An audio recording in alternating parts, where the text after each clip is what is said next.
মা, তুমি এখানে চা বেচতেছো? তুমি আমারে আর কত কষ্ট দিবে? আমার বউ আমারে বললো চা বিক্রি করতেছে। আমি এই কথা শোনার পরে নিজেরা সামলায় রাখতে পারি।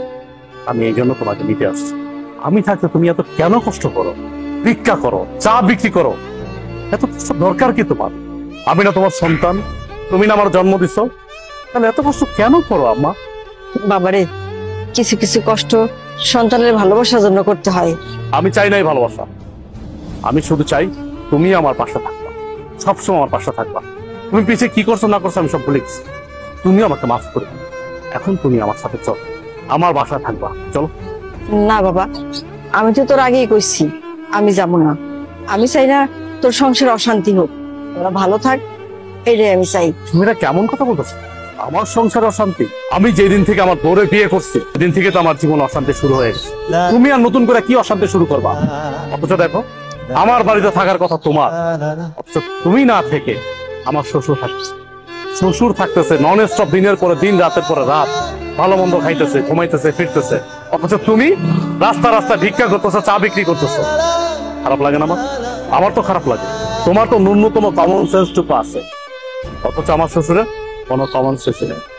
আমার বোর কাছে আমার শ্বশুরই সব। যাই হোক মা, আমি তোমার এত কথা বলতে পারতেছি না। এখন কোনো কথা আমি শুনবো না তোমার। তোমার এই চার ব্যবসা রাইখা এখন আমার সাথে চলো। এখন থেকে তুমি এই বাড়িতেই থাকবা। তুমি এত কিছুর পরেও সেই তোমার মাকে বাড়িতে নিয়ে এসছো? আমাকে তোয়াক্কা করে তুমি তোমার মাকে নিয়ে আসছো? তোমাকে কি তোয়াক্কা করবো? কি তোয়াক্কা করবো তোমাকে? আমি এই সংসারটা চালাই, আমি ইনকাম করি। আমি 5 তলায় বসে এসির বাতাস খাবো, আর আমার মা রাস্তা রাস্তা চা বিক্রি করবে, ভিক্ষা করবে, সে গাছের নিচে থাকবে। দেখো, এই সংসারটা আমার, এই সংসারটা আমি মেনটেন করি, তাই আমি যা বলবো তাই হবে। আমি তোমার মাকে নিয়ে থাকবো না এই বাড়িতে। কে কার সাথে থাকবে বা না থাকবে এটা একান্তই ডিসাইড করব আমি। তুমি ডিসাইড করার কে?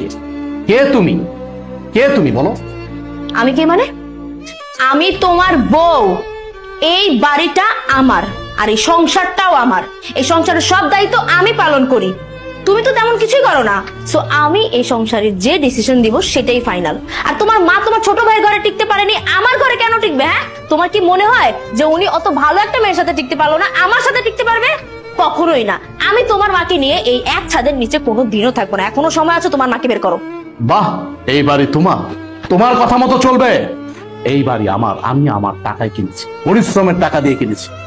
আর চাকরিটা করতেছি পরিশ্রম করে, কিন্তু চাকরি করে টাকা উপার্জন করি। হ্যাঁ মানলাম, তোমার বাবা আমাকে চাকরি দিয়েছে, সে অনেক সহযোগিতা করছে, আমি প্রয়োজনে তার টাকা দিয়ে দেব। কিন্তু তুমি কোনো কথা বলবা না আমার মার বিষয়ে। আমি বাইচা থাকতে তোমার মা এই বাড়িতে থাকতে পারবে না, তাহলে তোমার সাথে আমার সংসার টিকবে না। কি হয়েছে মা, এত চিল্লাচিল্লি করছিস কেন?